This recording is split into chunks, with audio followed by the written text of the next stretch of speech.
You're like a circle that floats around me, keeping me safe and sound. And when I fall, you tied a rope to me. You're blessing me every day. I was down with an illusion, like a sparrow with broken wings, but now I shine with your reflection on me. Hi, everyone. Welcome to Inclusion Unscripted. We are back after a couple weeks of hiatus.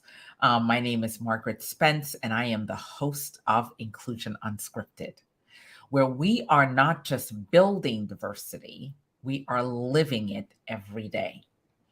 So today's hot topic is one that I have sat on for a couple weeks.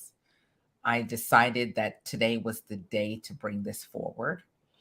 I want to talk today about the systematic erasure or the attempt to erase people of color, women,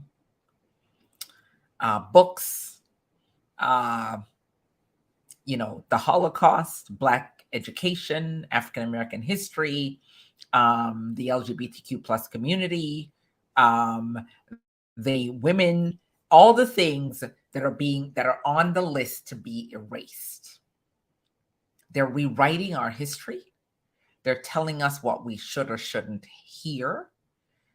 I mean, for crying out loud, Amanda Gorman's poetry that was so eloquent and well said has now been banned here in the state of Florida. I live in this state, and we are navigating this. I got into a spirited discussion with someone on LinkedIn this week about boycotting Florida and how that lays out. So here's the thing. From the margins to the mainstream, we have brought forward what is clearly a racist agenda. I can call it that as a person of color. I could say it that way. Because if you want to tell me what I should think, what I should feel, how I should feel it, how I should show up and navigate this world, then you are basically saying to me that you individually as a person who is totally capable of making your decisions in life, your decisions don't matter. But here's what we're going to really dive into today. We're going to talk through diversity and inclusion as a broader subset, as a broad subset. And I'm going to really dive a little bit into the corporate structure that on one hand says to your employees, we want diversity and inclusion. We want this for you. We absolutely embrace diversity and inclusion in our four walls. We want to build these powerful diversity programs. We want to make sure that they exist. But at the same time, you support the individuals who want to wipe us off the map and erase our history. And so on one hand, the corporate social responsibility says, I am going to be a diverse employer. The corporate social responsibility says, I'm going to bring diversity to the forefront. But behind the scenes, the lobbyists, the people that you fund, the money that is given, the money that is distributed actually goes against the communities that are a part of your employment base. It goes against the communities that you serve as a customer base. It goes against the vendor community. So how do you, as a corporation, in a corporate social responsible way, say to me on one hand, Miss Employee, you're included. I want to build programs for you. I want to support you effectively. But on the quiet hand, in the quiet corners, your donations and your support supports and empowers the people who want to put an eraser to my history to my present day, and they want to wipe out the future for my grandchildren and my great-grandchildren. They want to rewrite the history. They don't want us to talk about our history. They don't want us to delve and dive into our own history. They want to pretend, as I heard a woman on one of the social platforms saying, slavery was a choice. The slaves were treated well. So you get to rewrite that history, and we are supposed to sit here like docile people and allow you to rewrite our history. This is not the first program that I've done on this. This is not going to be the last program I do on it. And I am vocal today because at the end of the day, the ability for someone to erase us is significant. The ability for us to be erased and rewritten in a different language as if we don't exist and we don't have a platform is problematic for all of us. And so we may think, and here's the lens. Diversity and inclusion programs have been wiped virtually off the map here in Florida. But here's how diversity and inclusion plays out in the real world. The real world. Because many of you who are on the margins, who are thinking, I'm on the margins of what I believe about diversity and inclusion, but I'm willing to support this mainstream war on inclusion, whether I'm supporting it vocally or I'm supporting it physically or I'm supporting it in the quiet.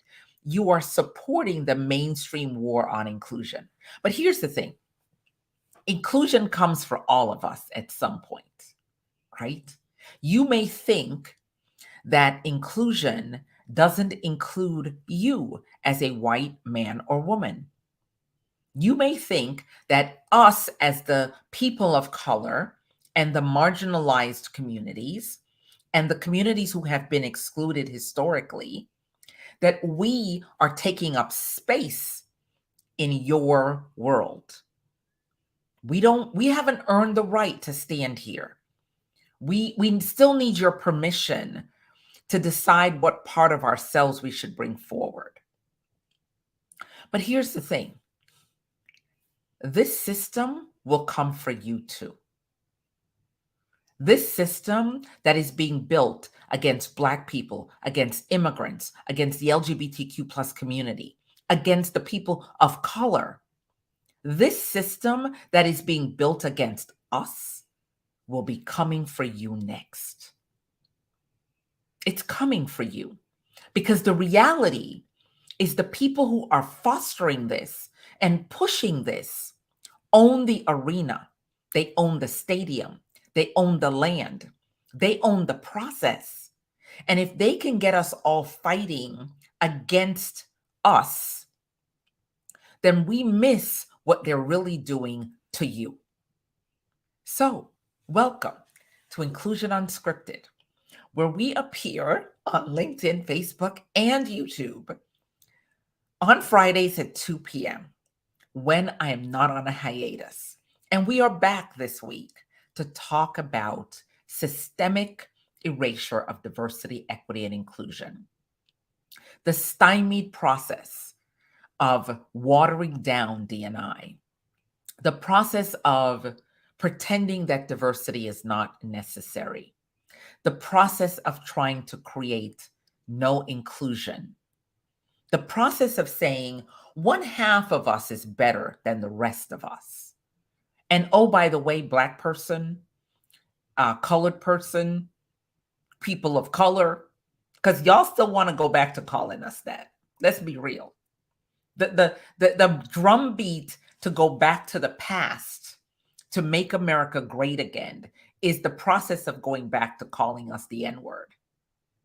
The process of going back to doing all the things that you did to us in the past. But somehow, all of you have forgotten one simple thing. The internet exists now. People are more vocal. We have opportunity. We have a voice, and we are willing to use it. So let's level set today. Let's have the discussion.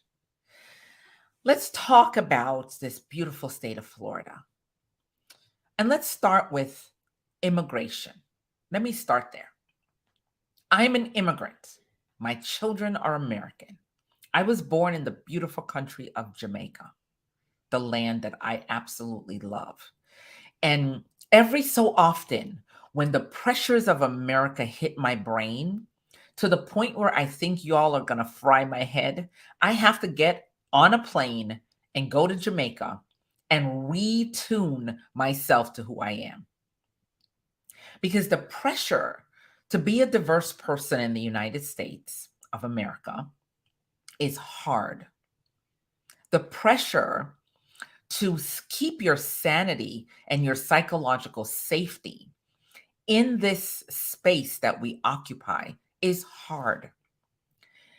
The ability to do the work of inclusion in workspaces and organizations is difficult. It is the work that I have chosen to do. It is the work that I have done for the last 23 years. And so I have to start with immigrant because I think that's my first identifier. I'm not going to identify as a woman of color first. I'm going to identify as an immigrant. So let's start there.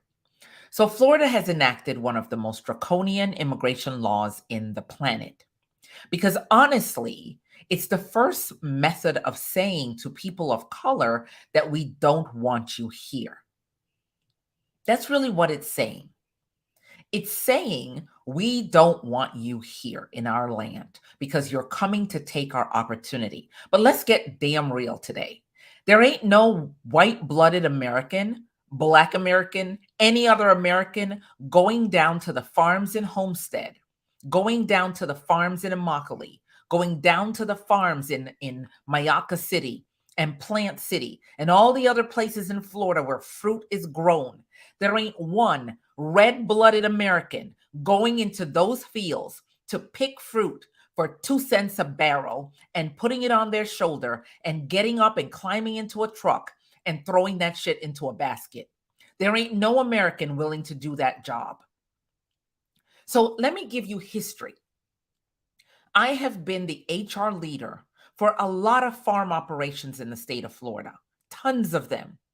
I did risk management and HR for some of the largest farm operations in Miami, in Homestead, in Immokalee, out in the glades, the tomato farms, the lettuce farms, the avocado farms, the cucumber farms, you want a salad, you want peppers, you want all of that. There is a person of color, a Hispanic person in that field picking that fruit so that you could sit on your high horse and decide that immigrants aren't important.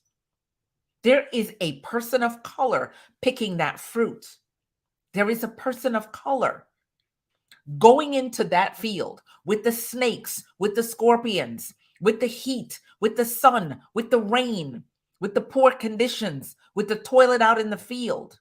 There is a person of color, a Hispanic person, going into that field to pick your vegetables that you want clean on a platter that you get to eat. And there ain't not a one American born in this country going into that field to pick that fruit.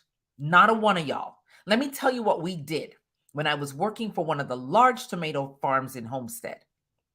We put out an ad in the newspaper. We put out an ad at the workforce office. We put out an ad at the unemployment office. We even, on one occasion, decided to use prison labor to pick the fruit when we couldn't find migrant labor. And you know what happened? Within an hour, they stumpled the field. The tomato plants were dead, and we had to replant the field because they didn't understand what they were doing. So the racism of immigration needs to be in check because y'all gonna starve. See, if the immigrants don't come to this country and pick y'all fruit, you're gonna starve. But you want to be racist against immigrants. You want to be racist against us because I'm an immigrant. I'm a U.S. citizen by naturalization. My children were born here. They get to say American. I get to say Jamaican. That's what I get to say. See, everything I have, even my US passport, says place of birth, Jamaica. It doesn't say the United States. You're still identifying me as an immigrant. The immigration process in the United States is broken. We need labor. I was driving through Sarasota, Florida a couple months ago. And when we got to Sarasota, I decided to go to a Chipotle in Sarasota to get a meal on the highway to Tampa. And in that little visit, there was a sign on the door. We have no employees to serve you. Order the food on the app. It's a 2-hour wait because we only have one employee who's also taking the order off the computer and making the order and packaging it, and you can get your order in 2 hours. That's what the lack of labor looks like. But the lack of labor from the immigrant labor in this country and in this state of Florida is stark. There's over 1 million people in this state undocumented. But they're doing work that none of y'all want to do. And here's the kicker. The same people who are fighting and railing against immigrants will hire these same immigrants to clean your house, groom your dogs, cut your lawn, trim your trees, and pick your fruit. And you will pretend that they're the good immigrants because they're doing the work that you will not do for yourself. So let's check and talk about immigrants first, because this is going to be a long show today. Margaret has a long list of stuff to talk through, right? You cannot create a law that says, if I am here in this country illegally and I am in the midst of a heart attack, that I should die instead of going to a hospital to get care. Because if I go to the hospital to get care, the immigration will be called and I will be strapped to the bed and deported across the border. That is inhumane. And if any of you think that that's okay, that's good, that's what it is, then you're missing an opportunity to be a human. Period. To be a human first. Nobody leaves their country to come to America because they want to be a criminal in this country. Maybe there is a slim 0.001% that does that. Let me give you guys some facts and education today. The gun violence that is erupting in the Caribbean, in South America, in Central America, in Mexico is because of America's gun laws. The reason why people are marching to the borders of America is because we have a gun problem. Let's talk it the way it is. We have a gun problem. The guns go across the border. They create criminal activity in these small countries, my own country included, of Jamaica, where every day there is a murder of somebody. And when they trace those guns back, they trace them to Texas and Philadelphia and Virginia and Florida and all the places where guns are easily accessible, because none of these countries make guns. So if you want to talk about true systemic issues, it's the systemic issues that we create. But we don't want to talk about those. We want to pretend that we are the good people and the bad people are at the border trying to come over the border. No, it's the system that has caused this to happen. The systemic system. They are running from violence caused by guns that they don't produce. That is the truth. And half of you HR people don't even understand the immigration process. That if you apply for legal immigration, it could take 15 years for you to even get an interview. My mother came to this country in 1964 to clean houses as a housekeeper on a housekeeper program that guaranteed her a green card at the end of 6 months of working in the United States.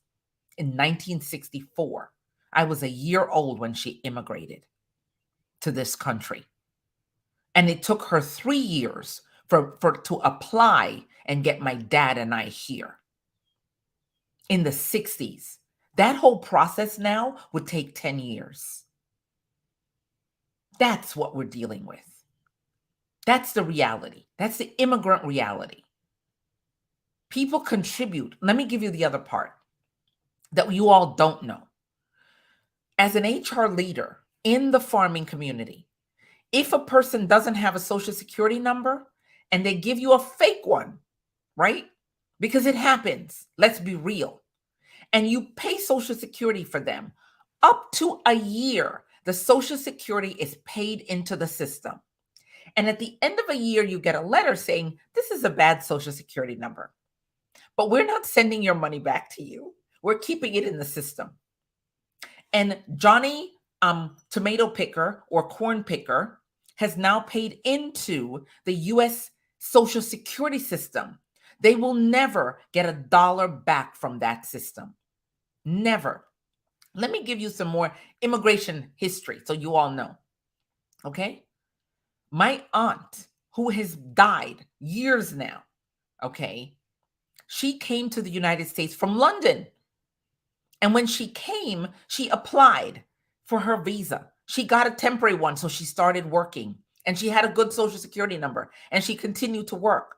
But when she got ready to retire, and she had paid into the system for 40 years, and she got ready to retire, they said, oh, wait, you don't have legal status. We can't pay you $1 back of all that money you paid into the social security system. Have a good life. Go die somewhere. So we benefit from the immigrants paying into the system that we call our perfections of systems, Social Security. But somehow in this process, we have lost our way when we are okay with pretending that these people are not human beings. So let's start there. Let's go to book banning. So now, my grandchild, who's 16, 17 months old now, when he enters school in 3 to 4 years, and he starts kindergarten, half the books that I read that includes my history has now been banned by white people who don't think that my child should be taught the history because you're uncomfortable. But damn it, we've been uncomfortable our whole life in this system. So you decide, one parent in this state gets to decide that they don't like the book, so the book gets banned. So the only history that's taught is European white history. The native people didn't have a history, and their history shouldn't be taught either. The Hispanic history shouldn't be taught. The Asian history shouldn't be taught. The Black history shouldn't be taught. Nobody's history should be taught. Only the European history should be taught. And we are creating an inclusive group of people who are going to show up in our organizations and our work processes and be ready to work and ready to do things in our work. We expect that this is okay, and we plan to be silent. This is the part that gets me. Is half of you were out there during the pandemic after George Floyd protesting in the streets. You were blocking traffic. You were saying you were going to be our advocate and our champions. Yet now you are watching us being oppressed, and you don't think you need to get in the street and protest anymore. So the reality is you are paper tiger allies. You were never our allies. You were never our friends. You have watched the LGBTQ plus community get annihilated week and day and hour after hour as we enter June and enter Pride Month. And many of your organizations will put out pride statements, but you won't stand up for anybody in your organization who is LGBTQ plus. You won't do it because you're afraid of the backlash to your brand, so you're not willing to stand up for the community. That's the truth. That is the reality. But you're not willing to stand up for Black people. So here's an interesting take, and I'm going after everybody today. I got into a tit-tat with somebody on LinkedIn. Our illustrious human that is trying to run the world right now decided that he was going to ban Holocaust education in the schools in Florida. He was going after the Jewish community. Okay.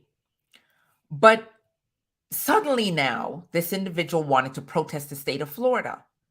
But when he went after the African American studies weeks ago, we didn't hear from anyone. Nobody said, oh, that's a bad thing because you're going after Black history. Only Black people's voices were in that arena. There weren't any other voices in the arena. They were silent. So now they've come and they went after now the LGBTQ plus community. And people still stayed silent. Now they're going after the Jewish community. And now voices are coming to the table. And then they went after the Latin community. And then they tried to pit the Asian community against the rest of us. And we stayed silent. So the reality was the Asian community, their history can be taught, but the rest of your history can't be taught. Wow. But you stayed silent. Right? Do we invest in inclusion? I want to, as my t-shirt says right here, I want to not just survive in this system. I want to grow and thrive. And in order for me to grow and thrive as a human being, I have to show up fully as myself. You cannot erase who I am at a core. You cannot go after the immigrant community and expect the rest of us who are immigrants to stay silent. The reality is, there are all immigrants in this United States. Every single person who is not a Native American, who is not an indigenous person, arrived here on a boat. Some of us arrived here without consent on that boat. That's my generation, my family, my history. But the rest of you left oppression in Europe. Your forefathers left oppression in Europe to come to the United States. But now you can't see oppression in anyone else. Give us you're tired, you're poor, you're hungry. No, don't give us that, because we want to be only for ourselves. How do we get here? How do we as human beings get to this place? How do we get here? How do we systematically stop seeing people as humans? How do we get here? I don't understand. I cannot do this work of diversity, equity, inclusion, equality, thriving, belonging, all of this stuff without raising my voice in the arena. I cannot afford to sit silently while all of you pretend to invest in inclusion when you're truly not invested in us, the underserved, underrepresented population in this country. And so let's talk about this word woke.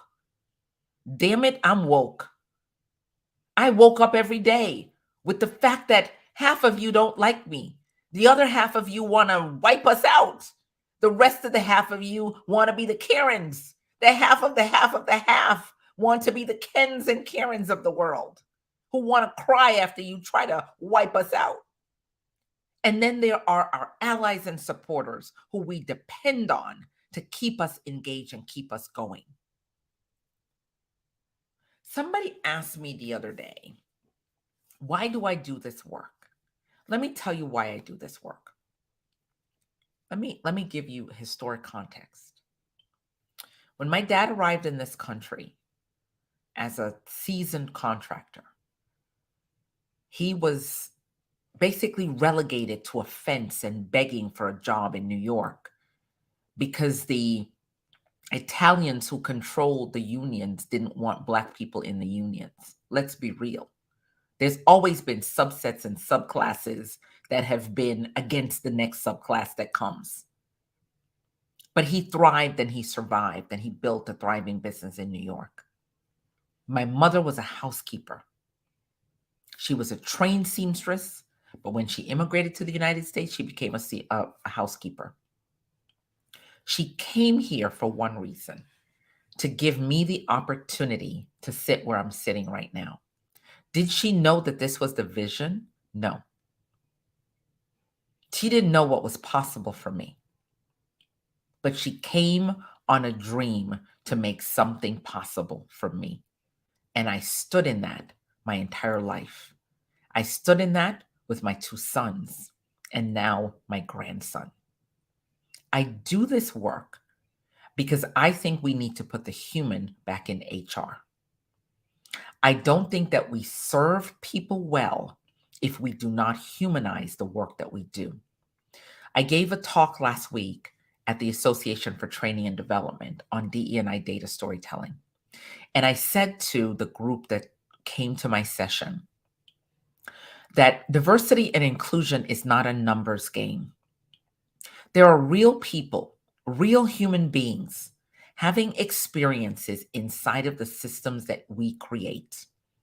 They are having bad experiences inside of the systems that we create. They are having psychologically unsafe experiences inside of the systems we create. They are struggling to survive inside of the brutal, repressive processes that we call leaders and leadership acumen. The people who should never have been leaders, who are leading human beings and psychologically torturing them every day. And half of those people don't want to be in your workplace, but they have families to feed. They have generations to take care of. They need the paycheck, so they put up with your nonsense. I do this work for them. Because for me, most of you don't have to hire me to help you. But I do this work because I want to empower the people who work for you to understand their own value.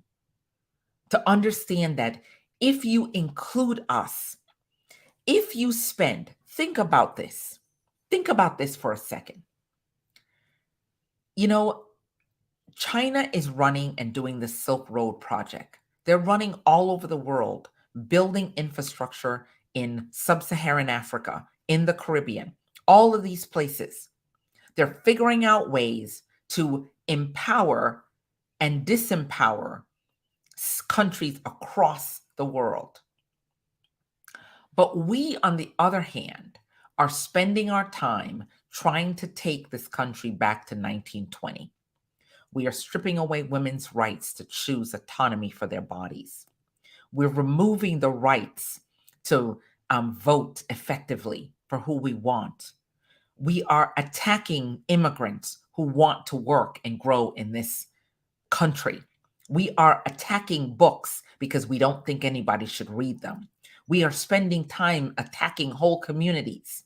You know, the indigenous community, the Black community, the Hispanic community, the LGBTQ plus community. We're going after everybody. If we took all the energy that we are putting into woke shit and put it into building this country effectively so that we all show up at the table at the same time with the same opportunities, this country would be more phenomenal than it is right now. It would be. But instead, we are spending our time. We're spending the precious moments of our life. We're spending what is possible for us, trying to re-engage a system that doesn't serve any of us, that doesn't serve white people. It doesn't serve Black people. It doesn't serve Hispanic people. It doesn't serve Native people. It doesn't serve Asian people. It doesn't serve the LGBTQ plus community. It serves no one. We are spending all of our time and energy trying to erase people instead of spending our time and energy making the United States the beacon on the hill that it should be. And we think that this is okay. And the reality is we have lost our purpose and we have lost our way. And that is the truth. We have lost our purpose and our way. But here's what I know. You cannot erase us. You cannot erase our history or who we are. This is a season. This is a season. And as the Bible says, there's a season. As all of the good books out there say, there is a season. But what I want you to know, as people in HR, in talent, in diversity, in inclusion, in equity, and equality, all of you doing the work to build inclusion in organizations, we must stay the course. We cannot allow ourselves to be erased. We cannot be fearful of raising our voice. Let me talk specifically to my Black brothers and sisters. Our forefathers endured hell so that we could sit where we are now. It's time for us to stand up. It's time for us to use our voice without fear. It's time for us to understand that if they erase us, if they succeed in erasing us as a people, if they succeed in dividing us into the labels that we want to occupy, if they succeed in putting labels on us and putting us in categories that can be erased, and if they succeed in dividing us so that we don't think that we need to be together in this fight, then they win. They win. Florida is a test tube. We are the petri dish of hell that could be put on the rest of this country and the world. And if you think I am not telling you the truth, rest assured, this is ground experiment. The experiment on rolling us back in time. It's fascist, it's racist, it's deliberate, it is erasure. It is the beginning of what others would love to be our end. But here's the thing. My forefathers, our foremothers did not stand in what they stood in for us to come to 2023 to be erased. So we better get ourselves in order. We need to understand that these outward-facing diversity initiatives that we put on, and this outright pretend that most of us who do this work of DE&I have, the pretend that the work we're doing is meaningful enough to make significant advances, that outward lie that we tell ourselves every day, that DE&I and the work we're doing is substantive. We need to stop deluding ourselves and start asking organizations to step up their game. Because we have no option but to expect the corporate structure to be socially responsible around us, the diverse people in this world. Corporations cannot be silent. You all wanted to be in this arena. You chose to be in this arena when George Floyd was murdered. You put out your statements about diversity and inclusion when George Floyd was murdered. Dust your statements off. Take a good look at those mission and visions that you created back in 2020 and 2021 and 2022. Look at those statements and recognize that if you as a brand don't take a social responsible position, they will come for you next, i.e. Target, Budweiser, and now Chick-fil-A. Because the plan is to erase all dissent. So if you stay silent and you allow this vocal minority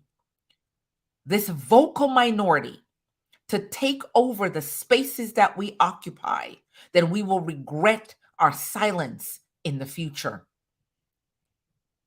We will regret our silence. We will regret our inaction. We will regret that we did not raise our voice effectively to support diversity, equity, and inclusion outside of our walls. See, Disney raised their voice in the arena.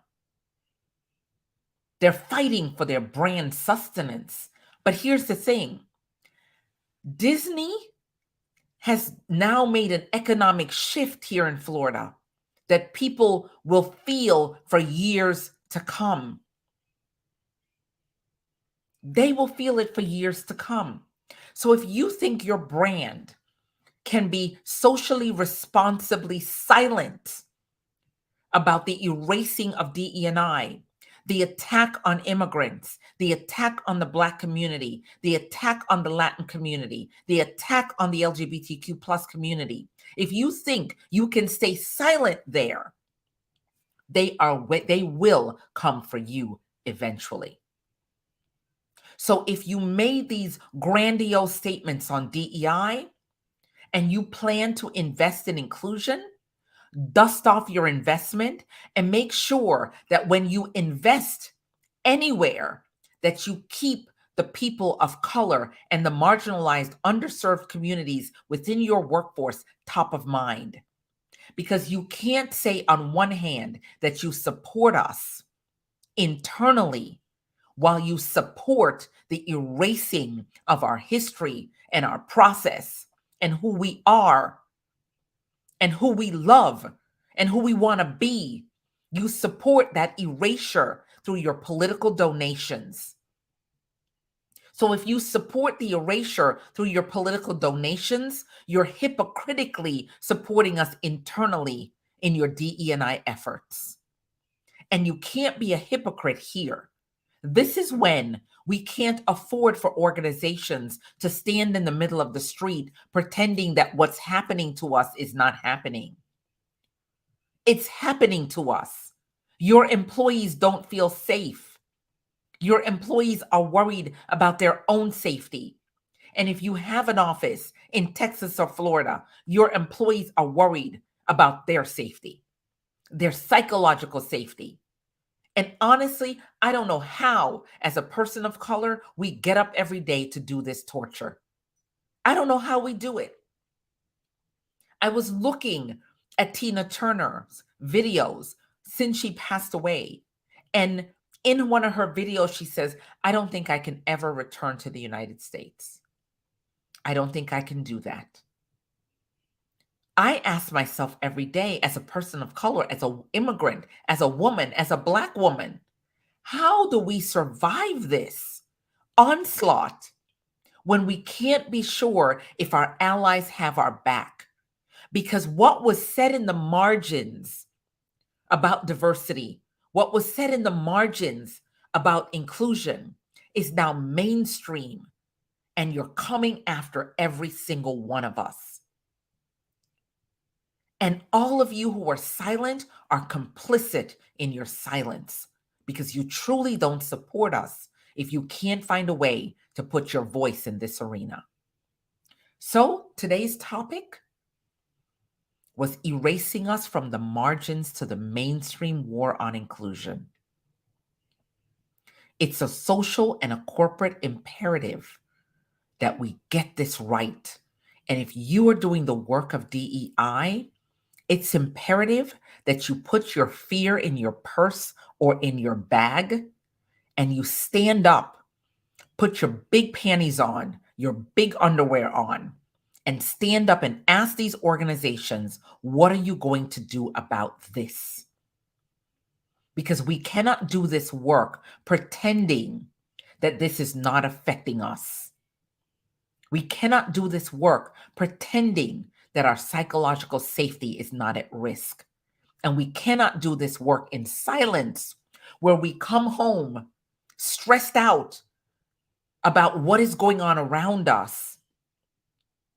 And we go back to the organization the next day and pretend that we're doing D&I effectively. We cannot do this. This is too hard for us to lift on our own. The civil rights movement required courageous white people to get involved. This movement of erasure requires courageous white people to get involved. Find your courage to use your voice.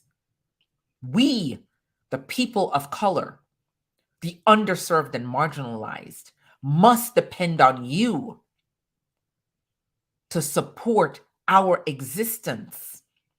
Because if not, we will be erased. It's a chipping away of the brick. See, because what's really happening is the majority realizes that they are the minority and they want to stay the majority. And it's not the women, it is the men, the white men who control the purse strings, who want to stay in the majority, who are supporting and fueling this. And they want us divided. And they want us pitted against each other. So my call to action, find your voice. Find your actions. Support us fully now. Not when it's too late and you sit back and say we shoulda, coulda, woulda, didn't. We need you because we cannot fight this alone. That is Inclusion Unscripted this week. Thank you for joining us. Thank you for joining me, for all of you that joined live. Thank you for hearing me. And thank you for supporting Inclusion Unscripted. We have a webinar coming up on June 21st, where we're going to talk about employment practices liability and DEI. And we have a couple programs that we're working through that we will be bringing forward. I will be back next week if I feel psychologically good about doing another one of these. And that's where I am. I'm taking these 2 o'clock lives 1 week at a time. 1 week at a time. So thank you again for joining. I appreciate all of you. Have a wonderful week ahead and a great weekend. Take care. You're like a circle that floats around me, keeping me safe and sound.